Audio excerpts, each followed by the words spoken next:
Pastor Herbie Castillo.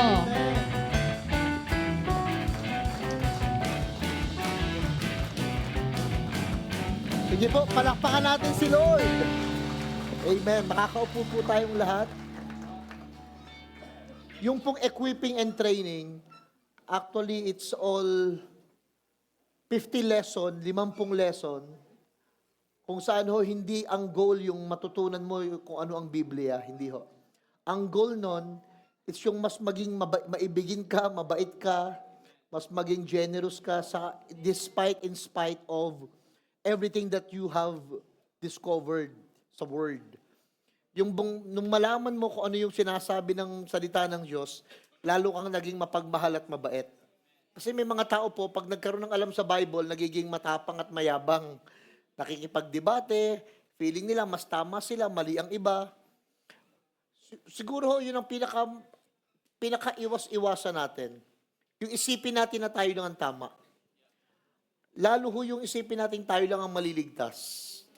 I suggest, wag nating laging banggitin yung mga ganyan.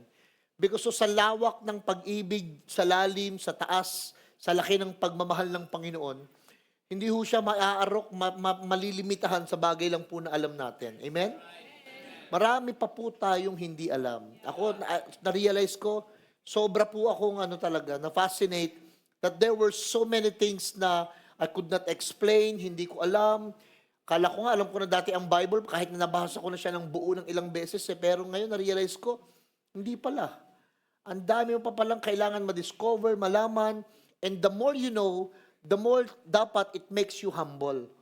The more you know, the more dapat na mas nagiging uhaw ka at gutom. Hindi tayo dapat nabubusog. Alam niyo, sabi ng Lord sa kanyang salita, blessed are those who are hungry and thirsty for the kingdom, for they shall be satisfied. Pinagpala daw yung mga tao na laging uhaw at gutom. Sa katwiran, sa kanyang kaharian. Kasi mapupuno talaga yan. Pero sa mga taong sasabihing puno na sila, wala nang lalagyan doon. Puno na eh. Mahirap nang lagyan eh. Amen? Ganito nga po kayo, dalawang kamay. Taas yung dalawang kamay natin. Huwag gayawain nyo para may palaspas tayong hawak. Wala kasi tayong palaspas eh. Alam nyo kung bakit hindi ko pinapasa. Okay lang yun, magandang gawin. No problem. Tradition kasi yan or part ng practices ng religion actually. Pero bakit di natin ginagawa? Alam nyo ba, when you read the Bible, yung mga taong may hawak ng palaspas, sumisigaw, Baruch haba Bishem Adonai, sila din po yung mga taong sumisigaw ng ipako ka sa krus. Same people na crowd, also same people na crowd na sumisigaw na ipako si Kristo sa krus. They are the same people. Kaya naniniwala ako na yung pinagpo-focusan dapat natin, ang ina-emphasize natin, hindi yung bagay na magagawa natin sa Diyos. Dapat to alam nyo kung anong emphasize, pinagpo-focusan natin, ano yung bagay na ginawa ng Diyos para sa atin. Kasi madalas ang na-emphasize, yung mga sakripisyo mo na magagawa mo sa Diyos. Pero ang totoo, dapat ang focus natin, yung sakripisyo niya para sa atin. Minsan ang focus kasi nangyayari, yung bagay na paano ka masasaktan para sa Diyos. Ayaw ng Diyos yun. Ang gusto niya, malaman mo na nasaktan siya para sa atin. Yun ang totoong Holy Week. Sa totoo lang, ang totoong pag-celebrate ng mahal na araw is yung pag-focus mo sa what God did to us. Hindi yung what you can do kasi imagine, siya ang nahubaran, siya ang naiwanan, siya ang trinador, siya ang nasaktan, siya ang namatay, siya ang lahat ng upasala, lahat ho ng mga hirap, pasakit, spirit, soul, and body. Emotionally, physically, mentally, dinanas ho yan lahat ng Panginoon. So, pagka gagawin mo pang pahirapan ng sarili mo, sinasabi mo na parang kulang pa yung ginawa niya. So, ang focus po natin ngayong Holy Week, lalo pagdating nitong linggong ito, papasok na yung Miyerkules Santo, Huwebes, Biyernes Santo, alam niyo pinakamagandang gawin? Hindi maging malungkot, kundi maging masaya na, Lord, thank you po. May ginawa ka para sa amin. And then, maging mabait, maging mapagmahal, maging galante. Isang bagay po ang gustong-gusto ko sa mahal na araw, alam niyo kung ano? Karidad. Yung bang namimigay yung mga tao. Kaya lang minsan, scammer eh. Maglalabas ng timbang, alam mo, gulaman, yung pala tubig lang. Pero pinakamaganda ho yung karidad.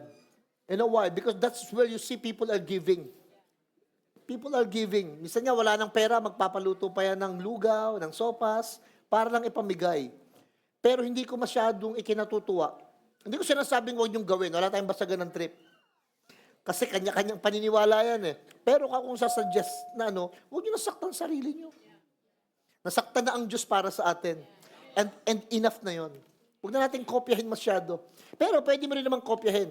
Kailangan mamatay ka tsaka mabuhay ka uli after 3 araw. Pero kung di mo naman kayang kopyahin, i-celebrate mo na lang yung ginawa ng Panginoon. Amen? Pero maraming pa rin tao, kahit marinig na itong sinasabi ko ngayon, lalo sa mga nasa online, hindi naman nila tatanggapin eh. Why? Sarado ang isip. Kaya nga may magsasabi, dito ako pinanganak, dito na ako tumanda, dito na ako mamamatay. Sarado, kandado yung susi, nawawala pa. So di na talaga ako magbabago. Alam niyo kung bakit? Ang nagsara yung isip. At yun ang pag-uusapan natin ngayon. Sa totoo, hindi naman tayo minsan natatalo sa buhay eh. Tinitlean ko yung message natin, hindi ka natalo, isip lang ay sarado. We usually talk or taught na kaya tayo natatalo kasi kulang tayo sa blessing, kulang tayo sa pera, kulang tayo sa kakayanan, kulang tayo sa kaalaman, pero ang totoo, sarado lang yung isip mo. May mga bagay na hindi naman talaga nawala, tinanggihan mo lang matuto. So don't be close-minded. Ang goal natin, madala ko kayong lahat to stay teachable and stay alive. Yung bang when you stay teachable, pag nanatili kang palagi kang matututo, palagi kang uhaw, palagi kang gutom, palagi mong gustong matuto, ang mangyayari sa'yo, magkakaroon ka ng direksyon na gusto mong mabuhay. Yung mga tayong away ng mabuhay, alam nyo kung ano, nawalan sila ng pag-asa kasi hindi na nila alam na pwede pang matuto. Sa lahat ng masasakit, masasaklap na nangyari sa buhay natin. Many people are defeated not because they are weak. Hindi dahil mahina sila. They were defeated because they are close-minded. Sarado talaga yung isip. Alam niyo ba na may mga tao na noon, ang buong paniniwala nila ay ito, pero ang ending pala, hindi pala totoo yun. Alam niyo ba, yung mga doktor, tayo mga nanay na nandito, di ba, lalo yung mga lola, pag nagkaroon kayo ng apo, ano ginagawa niyo sa anak niyo? Binibigkisan niyo, no? Kaya pala yung anak niyo kulay violet na, sobrang higpit nung big kiss. Tanungin yung mga doktor, hindi na yung ginagawa ngayon. Hindi na pinapagawa yung big kiss. Yung iba nga sa inyo, naniniwala pa rin na pag naambunan, sisipunin eh. Kaya pagka umuulan, di ba, nakaganon ka? Alam niyo ba, hindi dahil ka naambunan kaya ka sinipon, nasinipon ka kasi may virus ka. Pero naniniwala tayo doon. Baka iba sa inyo naniniwala at ayaw talaga niyang hindi paniwalaan. Basta naniniwala ako na pag dumaan yung pusang itim, malas yun. Kasi alam niya, pag itim, malas eh. Hindi ho yun totoo. Kaya lang pag sarado isip mo, hindi mo talaga papaniwalaan yon.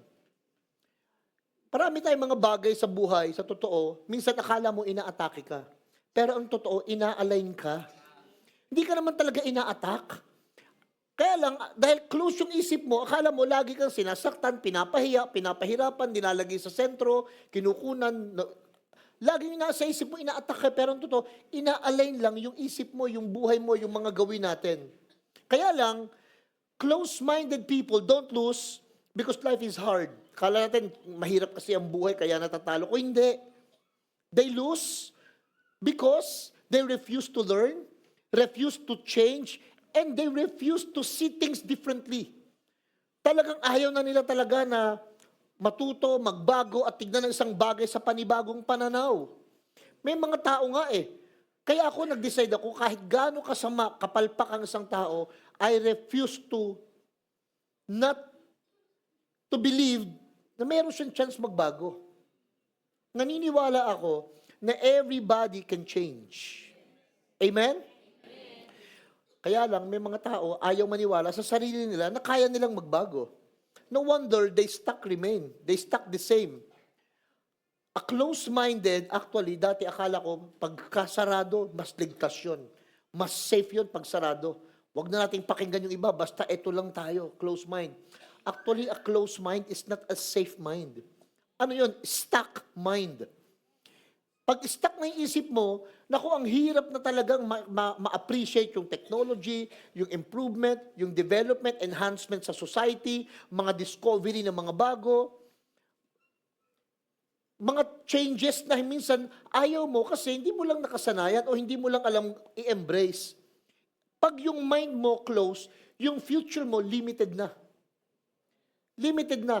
Kasi nga, ang daming mga i-offer sa iyo ang mundo, ang technology, ang daming i-offer sa iyo ng mga learning, kaya lang, yung mind mo sarado, ayaw mo tuloy entertain yung mga bagong bagay. Whether discovery ng mga technologies sa cellphones, sa sakyan, sa pagkain, mga strategy, sa mga ways, mga kaya minsan sinasabi natin, hindi, ayoko ng ganyan, hindi ko yan nakasanayan. Kaya tuloy hindi tayo nag-grow.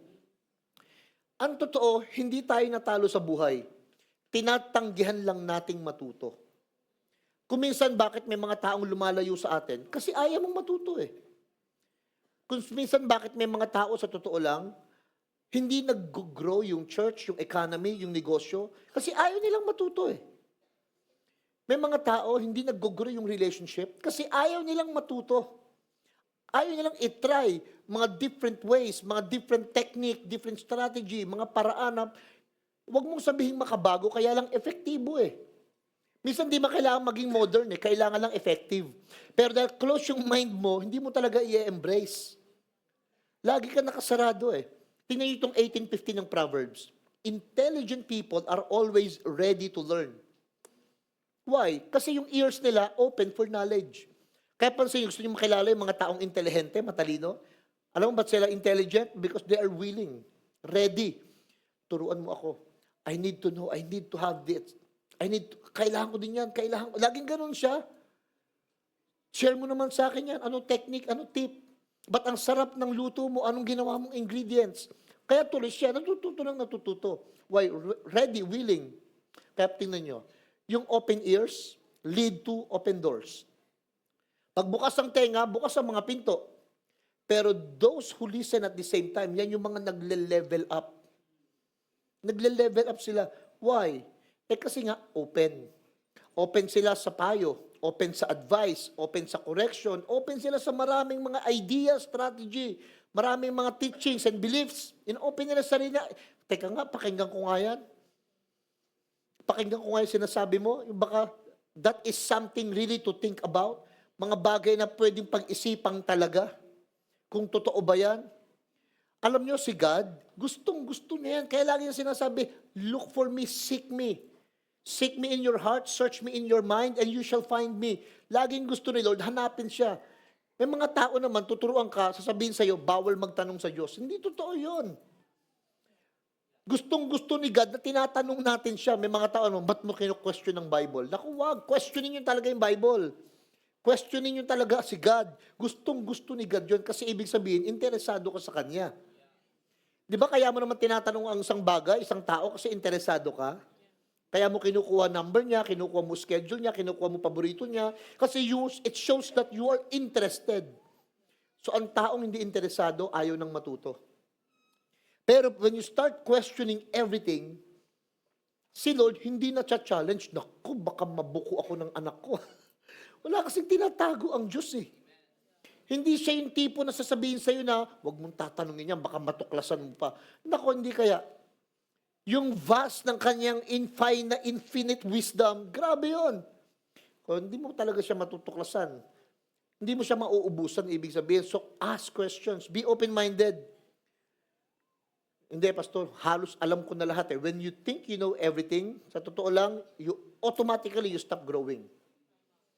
Pag sinabi mong alam mo na, alam ko na yung pag-handle ng negosyo na yan, alam ko na yung ganito, alam ko na yung technique, alam ko na yung way, automatic yun, nag-stop ka ng mag-grow. Kaya nga pag may mga tao, i-remind mo lang, magsasuggest ka lang, pero kahit suggestion, ayaw niyang tanggapin, naku, medyo yung taong yun hindi na mag-grow. Suggestion pa lang yun, hindi pa yung sinishare yung instructions. Because a close-minded person, actually, may magandang bagay na dadating sa kanya, kaya lang napipigilan niya. Kaya ang growth, alam niyo kung anong requirements ng growth? Humility. Para ka mag-grow, kailangan mo talagang i-humble yung sarili mo at sabihin mo na, kailangan kong marinig yan.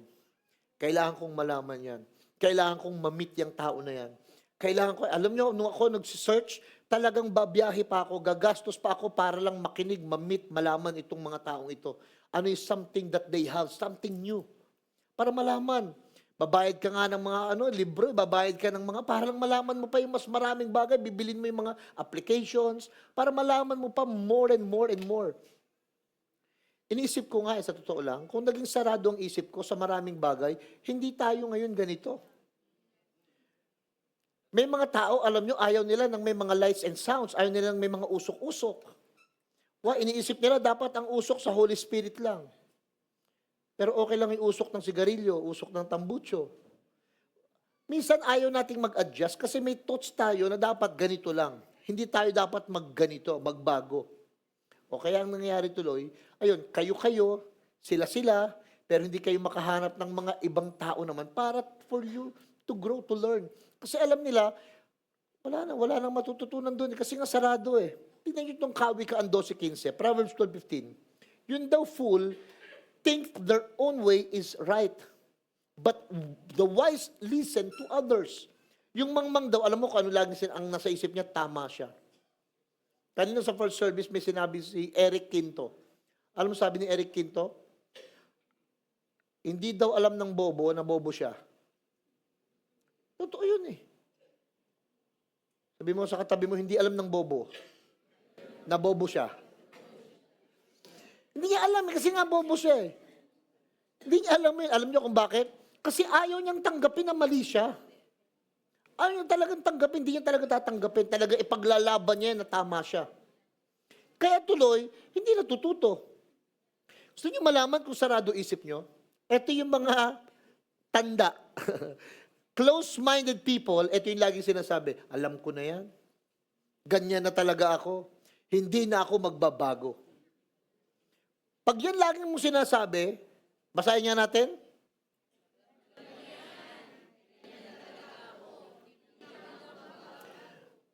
Pagka ganyan lagi mo sinasabi, alam mo lagi kang close.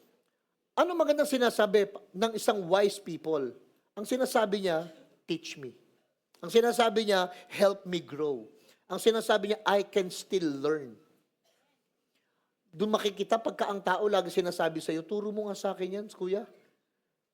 Pastor, share mo naman sa akin yan, ano sekreto dyan? Kaya ko yan, I can still learn. Pag may mga tao na makakasama mo, tapos papagawa mo isang bagay, kaya mo ba ito? Kakayanin, aalamin. Baka di mo alam yan. Kaya nga, sir, aalamin natin yan. Naku, those people, magaling yun. Makakasama mo ng matagal yun. Why? Because they are hungry, thirsty to learn. Tapos humble pa. Hindi siya na-insecure pagka may mga taong mas may alam sa kanya. Alam niyo ba na wala namang nawawala sa inyo pag may na-meet kayong tao na mas magaling sa'yo? Dapat matuwa ka. Pag may mga tao mas may alam sa'yo, be happy kasi matututo ka sa kanya. Ngayon, pagka naman nakasama mo yung tao na mas marami kang alam sa kanya, be humble. Kasi why? May chance ka to become a better person. Kasi mas may alam ka pala eh. E di mas magiging better ka. Pero pag mas may alam siya, sumaya ka na. Why? Kasi mas matututo ka. Amen? Kasi the moment you stop learning, that is the moment you start dying. Wala kasi tayong option kundi mag-grow. Pero pagka ayaw mo na talagang mag-grow, mamamatay ka na. Tuloy-tuloy na yon. Sa business, alam nyo bakit hindi nag-grow ang business? Hindi naman niya ginagawa ng paraan para mabuhay eh. Why? Okay na yan. Ewan ko, pag dumadaan kayo, pupunta kayo mga Pangasinan, yung mga nasa kalsada, bibili kayo ng tupig. Alam nyo ba, bata pa lang ako, yung tupig nakabalot na sa dyaryo. Hanggang ngayon, di man lang na-develop, at least kahit pa yung packaging man lang. Kaya kung halimbawa, minsan may makikita ka ng mga karinderya, mamihan na, ang sarap talaga, daming tao. Pero 10 taon, 15 taon na, hindi nagbago yung telon, yung tent, yung pa rin. Pero siguro kung in-improve niya yon, kung naging open siya for franchising, halimbawa, meron kang parisan at bulaluhan. No? Tapos nag-improve, nag-grow ka, baka mas yumayaman na sila na mas mabilis. Pero people are not willing, hindi open. At pag hindi ka open, naku, nakakatakot. Alam niyo, sinasabi ng pride, alam ko na yan. I know. Pero sinasabi ng wisdom, teach me. So pag ang lumalabas sa bibig niyo, laging teach me, turuan mo ako, magkakaroon ng malaking chance na matuto ka. Pero pag laging nilalabas ng bibig mo, I know, alam ko na yan, sigurado yon. Kaya ito yung conclusion. Kapag sarado ang isip mo, sarado rin ang growth mo. So sa mga taong hindi na nag-grow, sila yung mga taong hindi na nag-open mind sa mga idea, sa maraming tao. Close-mindedness destroys opportunity. Yung paparating na yung pagkakataon para ka matanggap sana, para mabigyan ka ng break, para matutunan mo ang isang bagay, para ikaw naman yung magiging bida. Kaya lang, sinasabi ng isip mo, hindi ko kaya. Sinasabi ng isip mo, sarado yung isip mo na wala akong karanasan dyan. Sinasabi ng isip mo, siguro mas maganda kung iba na lang. Andiyan na yung opportunity parating na. Kaya lang nakaklose yung isip mo. Sa totoo lang, ang opportunity don't always come in a familiar forms. Minsan nakala natin yung opportunity, yung alam na alam mo na, ito na yun eh. Pero minsan alam nyo, marami kayong napalampas na mga pagkakataon, oportunidad, pero lumampas yun kasi hindi nyo namalayan na yun na pala yun. Yun na pala yun, yung tao na yun. Yun na pala yun, yung offer na yun. Kaya lang, close-minded. Sa mga taong open-minded, mas nagigits kagad nila na igagrab ko tong tawag na ito. Igagrab ko tong interview na ito. And when they are open, biglang suddenly, nakikita nila, yun pala yun. Pero pag hindi ka open, dumaan, hindi mo namalayan. Yung mga bagay sa buhay natin. Pag nagdasal kayo kay God, pwede huwag kayong humingi ng pera kasi hindi kayo bibigyan. Amen. Sabi mo sa katabi mo, huwag kang humingi ng pera kay Daddy. Daddy God, ah. Bakit? Kahit anong dasal mo para humingi ng pera, wala kayo pong makikitang maletang babagsak or attache case. Walang babagsak ng piso. Mabubukulang ka pa doon. Alam niyo kung ano ipapadala ni Lord? Kaso kailangan open ka. Why? Kasi maraming tao, yumaman, umayos ang buhay kasi nagkaroon ng new ideas. New ideas.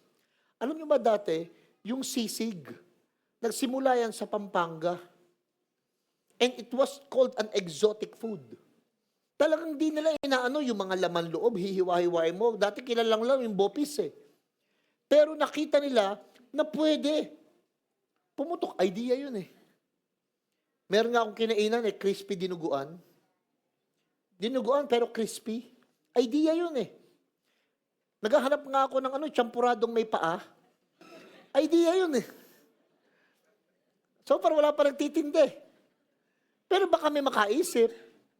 Kasi di ba yung bibingka kung ano-ano mga nagagawa, yung puto bongbong kung ano-ano mga nagiging mga load on the top, yung halo-halo na i-enhance na rin kung ano-ano nagiging sa halo-halo. Iba-iba, di ba? Why? Kasi new ideas are coming. Hindi sarado yung isip eh.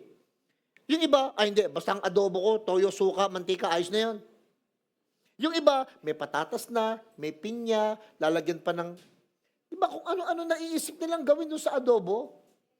May isang restaurant, alam nyo kung ano, adobo, basta lahat na, iba-ibang klaseng adobo. May adobo sa gata, may adobo sa, basta ang dami.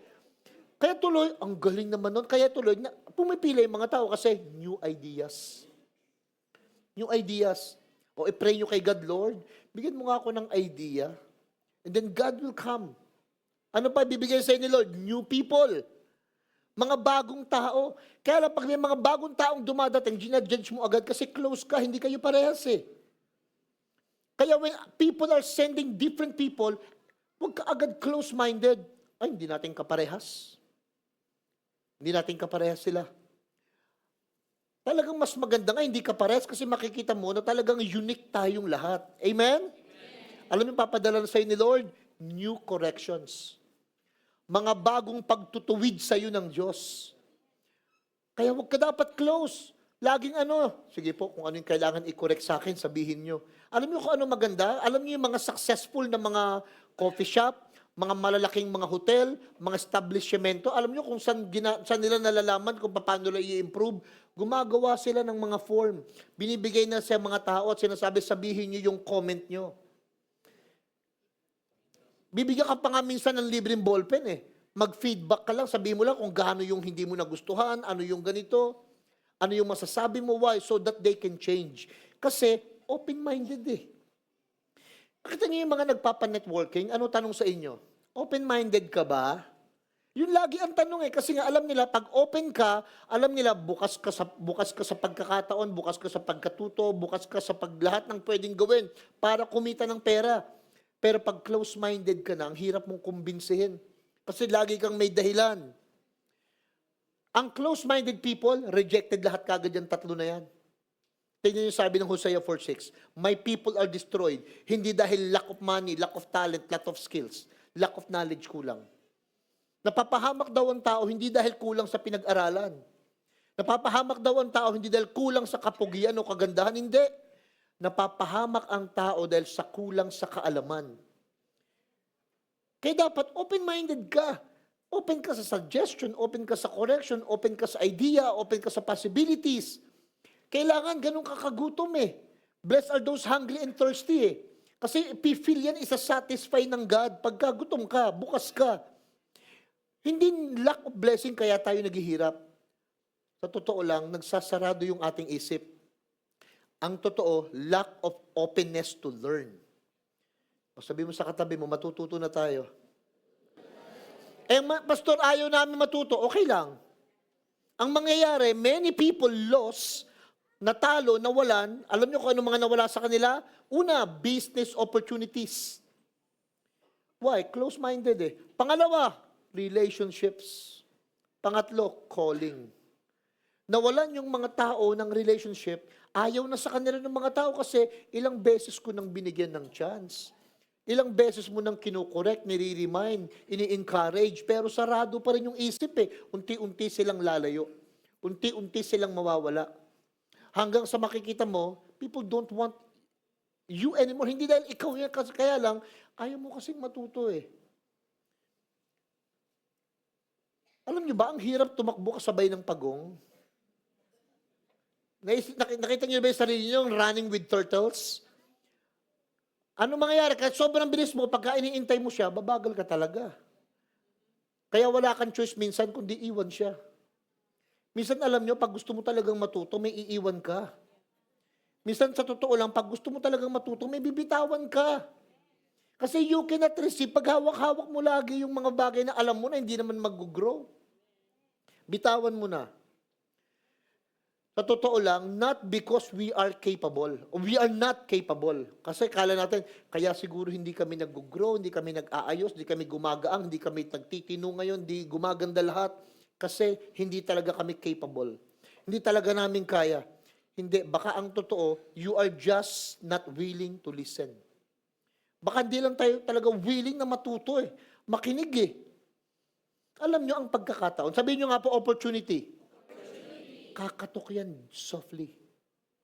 Dahan-dahan yan kakatukin ka na, buksan mo, papasukin ako.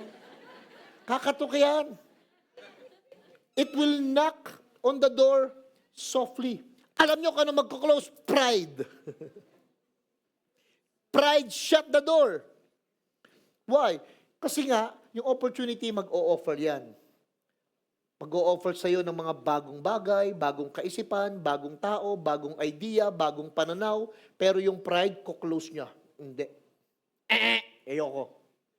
Hindi yan ang tinuro sa akin. Hindi yan ang nakasanayan ko. Hindi yan ang alam ko. O, di mamatay kang ganyan. Manatili kang ganyan, then suddenly, people are what? Dumidistansya na sa'yo. Kasi nga, hindi na makasabay sa'yo. Maganda yung sumasabay kasi pabulusok ka, pero ang hirap sabayan yung pabagsak ka eh. Yun nandun ka na lang eh. Look at this. Hindi lahat po nang nawala sa inyo kinuha ng Diyos. Yung iba, tinanggihan mo lang. Totoo lang. Hindi dahil yan nawala kasi kinuha ng God. Ang nangyari, talagang ang ino-offer sa'yo, tinatanggihan mo lang. Close-minded people Sino sila? Yan yung mga nagre-repeat ng the same mistakes. Alam mo, pag sarado isip, inuulit yung mali. Alam mo nang pumalpak ka dyan eh. Pero pag sarado isip mo, hindi ka matututo, kaya re-repeat mo yan. It means, if you don't learn, you repeat. Matik. Hindi mo natutunan eh, di you repeat. Kaya ko alam nyo, minsan, pag alam ko yung tao, yun at yun ang issue, hindi ko na dinidil eh. Why? Kasi alam ko, kahit anong deal ko, kasi sila pa rin yun eh. Yun pa rin ang mindset nila eh. Kaya alam ko, okay, I'll stop. Ang gagawin ko, maglalagay ako ng panibagong mindset. May nag-chat sa akin madaling araw. Sinasabi niya yung problema niya, nangyari ganito, sagot ko sa kanya, ang prayer ko, sana mag-matured ka na. Maging responsible ka na sa sarili mo, makita mo yung halaga mo. God bless you. Pero dati nung una, pangalawa, pangatlo, aanuhin mo pa yan. Ano ba nangyari? Bakit ganito? Bakit ganyan? Pero ang totoo, sarado lang isip. Kaya minsan, alam nyo, hindi yung teacher may problema, yung estudyante. Kahit ang galing ng nagtuturo, yung estudyante, sarado isip, hindi natututo. Amen? Kaya minsan, kailangan una makita mo yung sarili mo, bukas ba ako o sarado? Kasi ganito eh, same attitude, ang ending niyan, same result. Tapos, same mindset, same failure. Pag yun ang attitude mo, yun ang resulta ng mangyayari sa buhay mo. Yun at yun din. Baguhin mo yung attitude mo na. Baguhin mo na yung mindset mo. Magbabago na yung resulta mo. So, ibig sabihin, right thinking will produce to right living. Pag tama yung thinking, tama yung living. Eh kaya lang, hindi natin tinatama yung isip natin. Kaya yung mindset mo, failure mo. Saan magpa-fall? Sa ibang tao? Hindi, sa sarili natin. Ecclesiastes chapter 10 verse 2.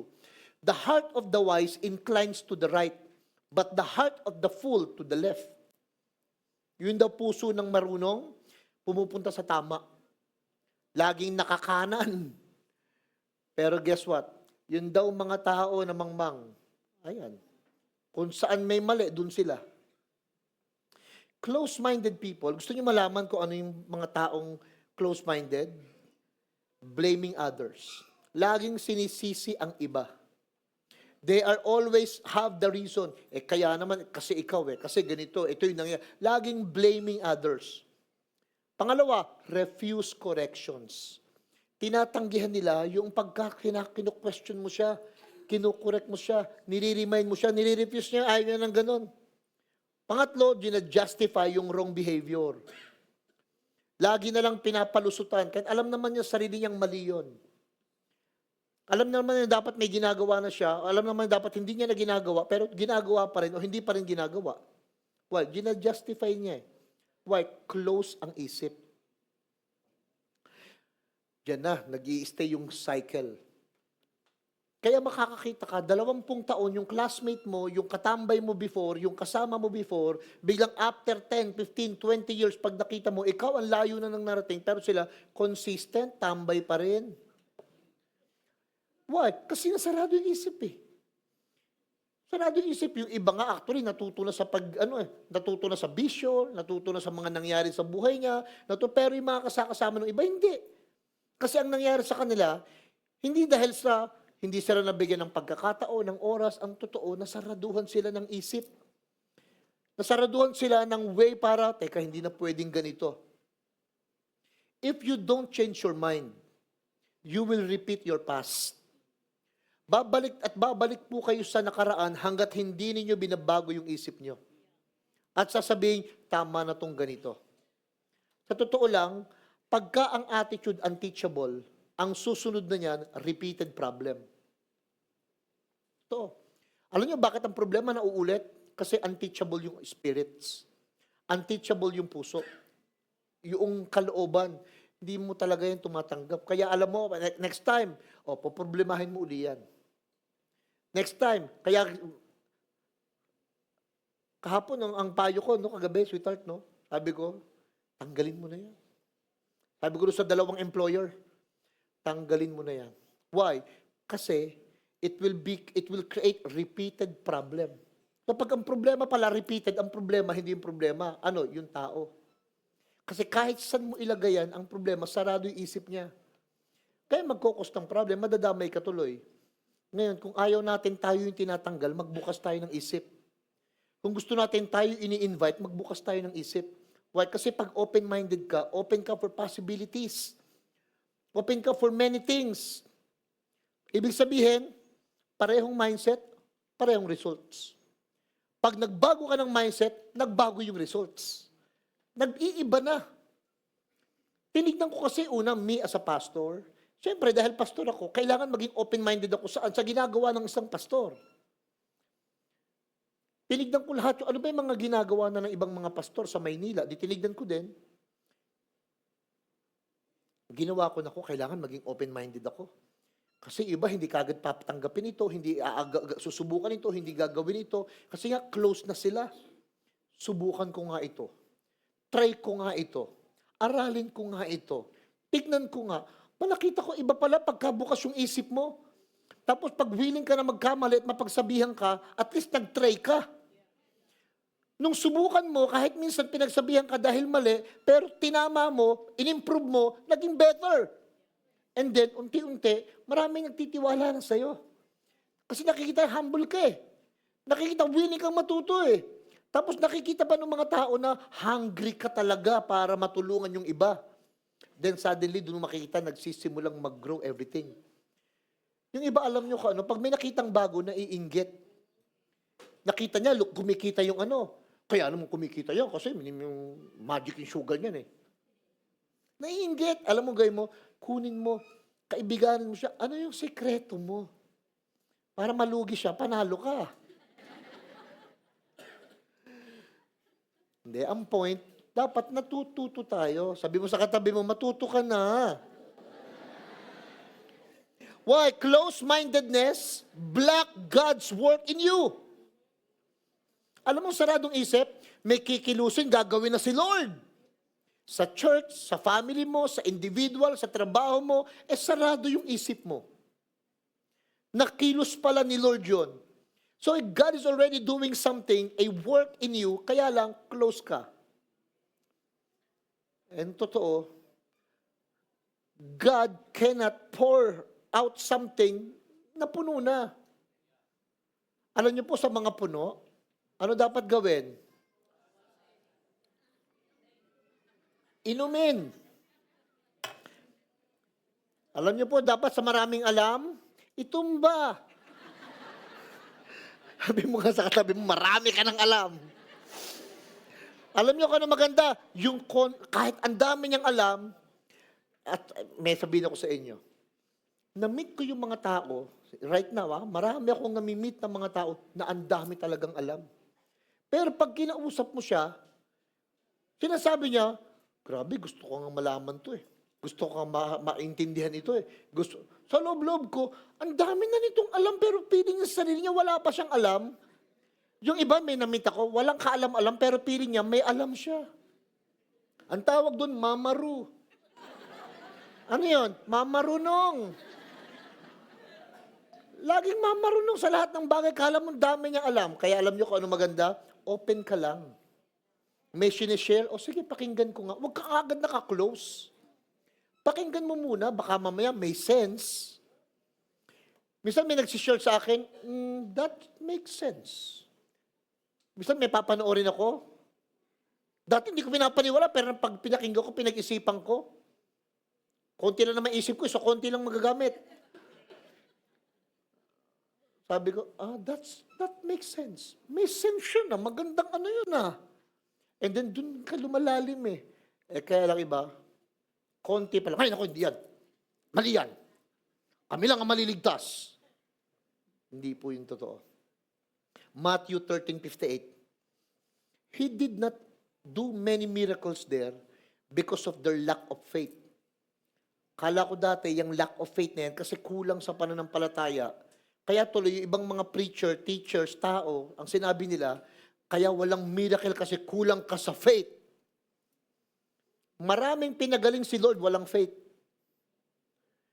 Walang faith, pinagaling ni Lord. So, hindi faith ang tinutukoy dyan, na lack of faith. Alam niyo kung ano? Tinignan ko ibang mga translation na hindi daw nakagawa si Jesus ng mga milagro sa lugar na yon. Hindi dahil sa lack of faith. Alam niyo kung ano yung totoo? Because they were familiar. Masyado ng pamilyar sila. Nag-decide na sila kung sino si Jesus. Bakit? Siyempre, mga kababata nila, nakita nila si Jesus, kapitbahay nila, ano sabi ng mga tao? Hindi ba yan yung anak ng karpintero? Totoo naman anak siya ng karpintero eh. Hindi ba siya ang anak ni Maria? Hindi ba kababata lang natin yan? Tapos siya yung magiging Mesaya, tagapagligtas? Alam niyo kung ano nangyari? Naging familiar minsan tayo sa mga tao na hindi mo alam na siya na yung gagamitin ng Diyos. Naging familiar tayo sa mga tao na makakala natin, hindi na siya nagbago, hindi na siya natuto, yung pala, hindi mo alam, secret weapon na yan. Marami nang nakatago sa kanya na kailangang malabas. So yung familiarity ng mga tao na yun created a close-mindedness na nag-block ng miracle. Kaya nga alam nyo, pinaka-nakakaanong tao. Kaya sabi ni Lord, naintindihan ko na that a prophet are not accepted in his own nations. Sa kanyang lugar, hindi ka accepted. Kasi pag nag-preach ka, sa mga lugar na kusang kilala ka, alam mo yung dati mo Alam mo yung nakaraan mo Kaya pag ikaw nagsalita, hindi sila nakikinig. Pero pag sa ibang lugar ka nagsalita, yung mga tao, wow na wow. Pero yung mga kilala ka, wala silang believe. Kasi nga, yung mga tao na yung close-minded na sa'yo. Sarado na isip sa'yo Kaya alam nyo, iba nagpupunta sa mga lugar na hindi sila kilala. Kasi doon pwede kang magmagaling Pero pag kilala ka sa lugar na yon, wala na, basa na papel mo. Kilala ka na Bakit? Magko-close kasi yung mind ng mga people to you. Kaya may suggestion ako. Bayaan mo sila mag-close, ikaw wag. Lagi ka lang bukas, maaring nagkamali, pero natuto yan. Maaring hindi dati alam, pero may alam na yan. Maaring mahina dati yan, pero malakas na yan. Alam nyo, doon ka magsisimulang magtiwala, umunawa sa mga tao. At doon ka nagsisimulang mag-encourage sa mga people. Why? Ang God's power magpo-flow lang sa mga open hearts. Pero yung familiarity, iba-blind ka niya sa divinity. Yung familiarity, iba-blind ka niya sa mga bagay na maka-Diyos. Kaya maganda, alam nyo, lagi kang bukas. Minsan, hindi kulang sa himala. Sarado lang ang isip. Minsan, sa totoo lang, hindi kulang sa dasal. Sarado lang yung isip. Minsan, hindi ka kulang lang sa pagkakataon o sa pera o sa biyaya. Ang totoo, kulang ka sa kaisipan na matuto. Yung mga open-minded na tao, they are what? Teachable at saka transformed. Guess what? Pagbukas ang isip ng tao, ang meron siya, teachable, tapos nagbabago. Kailan mangyayari yon? Pag tinignan yung difference ng success at failure, alam nyo kaibahan? Sa mga successful, teachable. Sa mga failure, unteachable. Kaya pala sabi ni Paul sa mga taga-Roma, chapter 12, verse 1, magbago kayo. Paano, pastor? Baguhin yung isip nyo. Be transformed by the renewing of your mind. So, nababago pala tayo pag nababago yung isip. Kaya pala kahit magbago ka ng damit, magbago ka ng lugar, magbago ka ng itsura, pag hindi nagbago isip mo, yun ka pa rin. Patatanggal mo nga yung sarili mo doon sa lugar ng kahirapan para punta ka doon sa lugar ng kayamanan Pero yung isip mong marumi, nandun pa rin, dadalhin mo lang doon sa lugar ng kayamanan Ang open-minded people, alam niyo sino sila? Accept the corrections, seek wisdom, grow through feedback, stay humble. Yan yung mga open-minded people.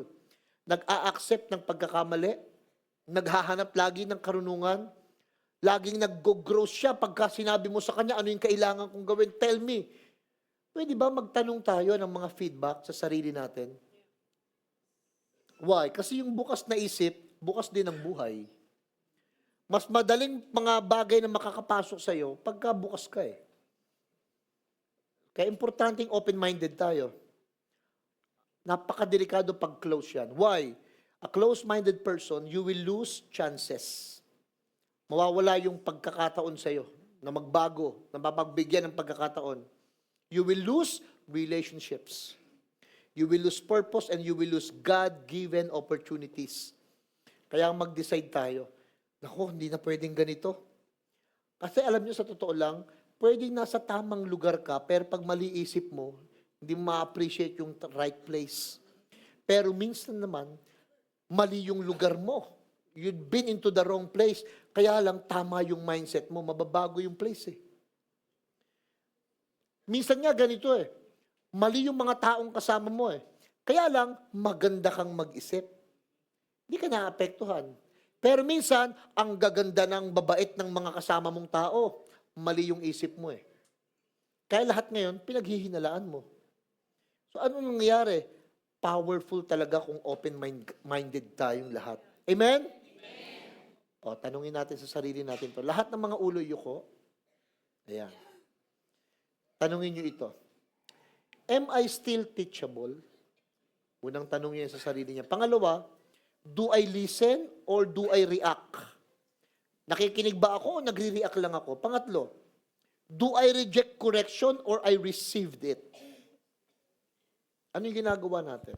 O, tingala na kayo. Huwag naman ganun. Kaya para ka ganun, tulog pala yung isa dyan. Sa bandang kanan, pang ilang row, 1, 2, 3, 4. Hindi lang pala open-minded, pati closed eyes. Dapat open eyes din. Hindi lang open-minded. Will you please learn to listen without defending yourself immediately? Pwede ba makinig tayo nang hindi nyo kagad pinagtatanggol yung sarili nyo? Makinig muna. Iba nagpapaliwanag pa lang, tumigil ka. Makinig muna tayo bago tayo ma-offend. Pwede po ba pag nag-accept tayo ng correction without offense? Pag kinukorek tayo, huwag kang magtampo. Huwag kang magalit, huwag kang mainis. Surround yourself with people who challenge you. Palibutan niyo yung mga sarili niyo ng mga tao talaga na challenge ka. Pag ito kausap ko, na-challenge ako sa mga alam ko eh. Pag ito kausap ko, na-challenge ako sa mga gawi ko eh, mga ano ko eh. Ang ganda nun. Ang ganda nun. Magiging better ka doon. Pang-apat na gawin nyo, mag-pray. Ano ipe-pray natin, Lord? Baguhin mo po yung isip ko. Kung naging close ako sa mga bagay, pwede po ba bigyan mo ako ng chance para mabuksan uli yung isip ko? Yung iba sa inyo, sarado na yung isip sa isang tao. Naka-close na ko, yan taong yan, wala nang pag-asa yan. Close-minded ka pag ganun. Etong bahay, itong negosyo na ito, hindi na ito talaga mag-grow. Close-minded ka pag ganun. Hilingin natin kay God sa ating Panginoon ngayon. Open yung isip natin sa possibility, sa changes, sa miracle, sa transformation, sa prosperity, sa magagandang bagay. Amen? Tayo tayong lahat. Kakantahin natin ito. This is our prayer song. Pakinggan niyo yung lyrics ng song. Tapos kantahin natin mamaya anong sabay-sabay. Every head bow and eyes closed. Panginoon, sa oras pong ito, Ama, kung nagkaroon kami ng mga mindset, kaisipan, Lord, na nagsarado kami para paniwalaan, patawarin, intindihin, unawain ng iba.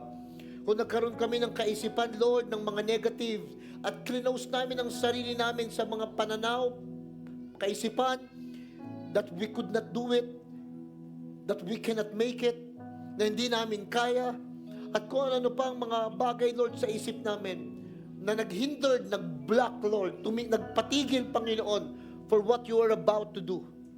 Today, Lord, today, through your grace, through Jesus' anointing right now, in-open po namin yung isip namin muli. Binubuksan namin muli ang aming kaisipan para matuto, para magbago, para maging humble, para maging hungry, para mas matuto pa, Ama, na tignan ang mga bawat pananaw, hindi lang sa aming sariling perspektibo, Lord, pero sa pananaw mo at sa pananaw din ng iba. Buksan mo ang kaisipan namin, Lord. Gawin mo pa kami na parang mga bata na uhaw at gutom lagi, Lord, na malaman kung paano, Panginoon, magiging mabuting tao, paano magiging mabait, Lord, paano magiging mapagmahal palalo. I pray, Father God, to every mind right now, like what you have said, we have the mind of Christ. Minsan sinasabi ng isip namin, mahina kami, at nag-close kami for many, many years. But this time, Father God, our mind says, we are not weak, we are strong, Lord. Minsan, nagkaroon ng isip namin, nasarado ang isip namin na mahirap kami. But today, Lord, our minds speaking out loud, saying, we are not poor, we are rich. And Lord, today, sa oras pong ito, Ama, bawat kaisipan, Lord, na nandito ngayon, bawat mindset na klinos ng sitwasyon, ng mga pagbabago, ng mga pagsubok at problema, na wala ng tiwala ang iba sa marami, pinanghinaan ng loob ang iba, Lord. But today, I speak to every mind, which is the battlefield. I speak that mind of yours. Be open for miracles. Be open for Jesus. Be open for more of His move and His work. I pray every mind right now, maging mababa, hindi mapagmataas. Ang mga kaisipan ngayon, mas maging open pa, Lord, for forgiveness. Mas maging open pa, Lord God, for restoration. Mas maging open pa, Lord, sa marami pong mga revelations na nagpapalaya, nagpapagaang ng buhay. I pray for every mind right now, and even those who are watching, Lord. Alisin mo lahat ng stress, alisin mo lahat ng pressure. Kung merong depression, anxiety, ang bawat isip ngayon, Lord, right now, i-silent mo, Lord. Ikalma mo, Lord, ang kaisipang yan. And set it free, Lord. Set it free, Lord. And now, Lord, binabalik namin sa iyo ang lahat ng pasalamat, papuri at pagdakila sa pangalan ni Jesus. Ang lahat ay magsabi ng